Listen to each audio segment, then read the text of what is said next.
Good morning students, this is our lecture number 3 related to chapter number 8 from science measurement.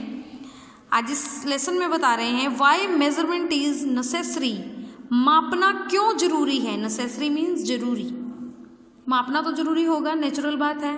अगर आप suit सिलवाने जा रहे हो ऐसा थोड़ी है आपकी मम्मी का सूट आपको भी आ जाएगा या आपका सूट आपकी मम्मी को जाएगा. So measurement is very important. तो देखिए, we can not measure object accurately. हम किसी भी वस्तु को, ऑब्जेक्ट यानी कोई भी वस्तु होगी, उसे मेज़र नहीं कर सकते हैं सही ढंग से विदाउट एक्चुअल मेजरमेंट. उसके लिए हमारे पास कोई सही माप होना चाहिए. ठीक है, जैसे कपड़े नापने के लिए अब क्या यूज़ करते हैं, इंची टेप यूज़ करते हैं. It is not easy to know the exact length. अगर हमारे पास एग्जैक्ट मेजरमेंट नहीं होगा तो ये संपूर्ण लेंथ को, सही लंबाई होगी उसे नहीं देख सकता है. मास, कैपेसिटी, टाइम और टेम्परेचर. अगर नापने के लिए कोई चीज़ नहीं होगी तो आपको फीवर हो जाता है, तो कैसे नापेंगे, थर्मामीटर से ही नाप सकते हैं. इसीलिए क्या है, मेजरमेंट क्या है, बहुत ज़्यादा ज़रूरी है. However some rough estimates can be made. हाँ, इसकी जगह पर ऐसा भी होता है, कुछ रफ यानी अपने अंदाजे से ही इसका अंदाज़ा लगा लिया जाता है. For example, ancient people use to measure length by comparing the length of the object with the length of certain body parts.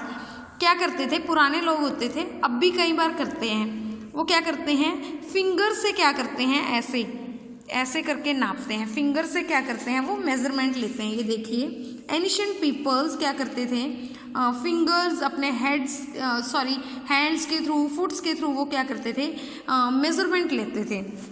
तो देखिए, ये क्या था, एस्टिमेट लेते थे, वो सिर्फ इससे आइडिया लेते थे. With the length of the certain body parts such as the palm यानी हथेली, हैंड्स पैन अपने हाथ की, इनसे लंबाई लेते थे. द फुट पैरों से, फुट स्टेप पैरों के कदमों से, और the length between the tip of the middle finger, और जो क्या होती थी, मिडल फिंगर की टिप होती थी, उससे लेते थे. These were used as the units of length. इसे वो किसके रूप में मानते थे, units of length. Ancient people, पुराने लोग यूज करते थे इसे. Similarly when there were no clocks people use to count the days from sunrise. जब घड़ियाँ नहीं होती थी तो लोग क्या करते थे, सूर्य उदय होता था उससे आइडिया लगा लेते थे, अब ये टाइम हुआ है, अब ये टाइम हुआ है. दिन का समय कुछ अलग एस्टिमेट कर लेते थे, रात का जब क्या होता था, चंद्रमा निकलता होगा, उससे एस्टिमेट लगा लेते होंगे. ठीक है. So this is our lecture number 3 from here to here, full moon से लेकर. So thank you and have a good day.